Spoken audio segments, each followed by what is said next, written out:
La palabra para hoy es la escritura en la pared 2. En el primer devocional vimos como el rey Belsasar se negaba a humillar su corazón en pos del Dios de los cielos y además como la actitud del rey mostraba desprecio y arrogancia no solo contra el ejército de sus enemigos, sino que además se burlaba del mismísimo Dios de los cielos, y así las cosas, la reprimenda del Señor no tardó en llegar, y vimos como una mano de hombre escribía sobre la pared, y siendo los sabios de Babilonia consultados sobre este fenómeno, no pudieron leer la escritura ni mostrar al rey su interpretación. Es así como entra en escena Daniel, quien le hace notar al rey que lo que estaba ocurriendo tenía una relación directa con la profanación de los vasos del templo, ya que eso había sido una blasfemia contra el Dios del cielo, y esa fue la razón por la que fue enviada la mano que trazó la escritura. Y con ella el rey iba a descubrir que se anunciaba una intervención judicial de Dios con la que pondría fin a su propio orgullo.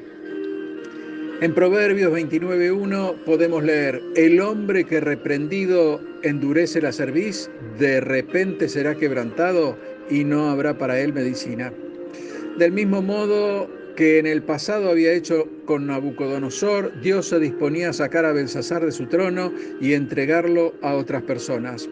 Eso es lo que la escritura de la pared anunciaba. Daniel explica el mensaje y vemos que el mismo consistía en 3 palabras diferentes. La primera se repite 2 veces. La idea que nos transmite en conjunto es que Dios le anunciaba a Belsasar que a causa de su degradación moral y espiritual había puesto fin a su reino y lo iba a entregar a los medos y a los persas. Las palabras fueron Mené, Mené, Tekel, Pérez. Y veamos cada una de las palabras y su interpretación. Mené: contó Dios tu reino y le ha puesto fin. Daniel le dice al rey que Dios había contado los días de su reino y la suma estaba completa, y que además iba a ser entregado.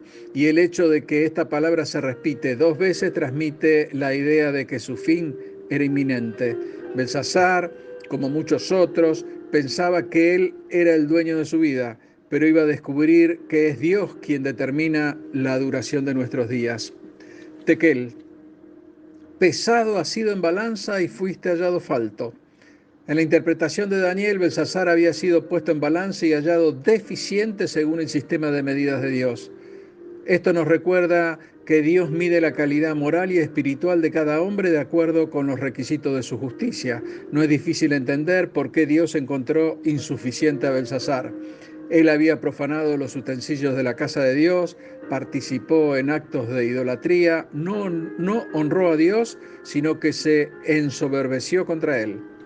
Pérez: tu reino ha sido roto y dado a los medos y a los persas. Daniel le estaba anunciando al rey que su reino pasaría en su totalidad a las manos de la alianza medo-persa. Quizás los sabios de Babilonia sí habían podido identificar las palabras, pero no pudieron interpretar correctamente porque no sabían qué era lo que había sido contado, pesado y dividido. Podemos estar seguros que a Belsasar no le gustó nada lo que Daniel le acababa de anunciar, pero aún así cumplió su palabra y recompensó al profeta conforme a lo que le había prometido. Entonces mandó Belsasar a vestir a Daniel de púrpura y poner en su cuello un collar de oro y proclamar que él era el tercer señor del reino. Todo esto era realmente muy efímero, menos duradero que una flor que se echa al fuego. ¿Qué valor tenía ser el tercer hombre del reino si ese reino iba a desaparecer esa misma noche? Con la derrota de Babilonia a mano de los medopersas se dio paso a la segunda fase de los tiempos de los gentiles que Dios ya había anunciado por medio del sueño de Nabucodonosor. Todo esto confirma una vez más que Dios es soberano y que Él actúa conforme a los planes que ha determinado sin que nadie pueda impedirlo. Hermano, que el ejemplo de este rey soberbio y perverso nos sirva como para manejarnos en la vida. Vemos cómo Dios se había revelado a él por medio de lo ocurrido con Nabucodonosor, pero éste no quiso hacer caso y de este modo podemos observar un par de reflexiones. Era una persona que no discernía lo precario de la situación y que depositaba su confianza en cosas que no puede salvar. No hubo ni príncipes, ni sabiduría de sabios, ni tampoco sus dioses, que lo pudieron librar de ser conquistado. Este rey, al igual que nosotros hoy, buscó la diversión para olvidarse de la situación real y de los peligros que amenazaban su vida, llegando incluso a volverse insolente contra Dios, y así le fue.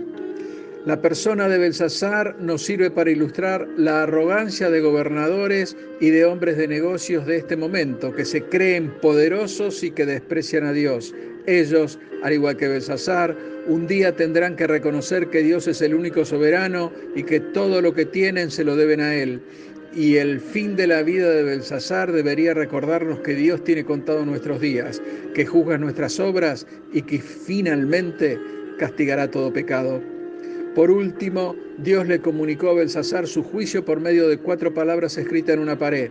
Esto debería ser notorio para nosotros también y debemos atender a la revelación que Dios nos ha dado a lo largo de toda la historia, especialmente a través de su pueblo, Israel, por la vida de su propio Hijo, Jesucristo. Y además, en nuestro caso, no tenemos solo 4 palabras para conocer su voluntad, sino un libro entero que es la Biblia, y la misma nos informa detalladamente de todo lo que necesitamos saber acerca de Dios.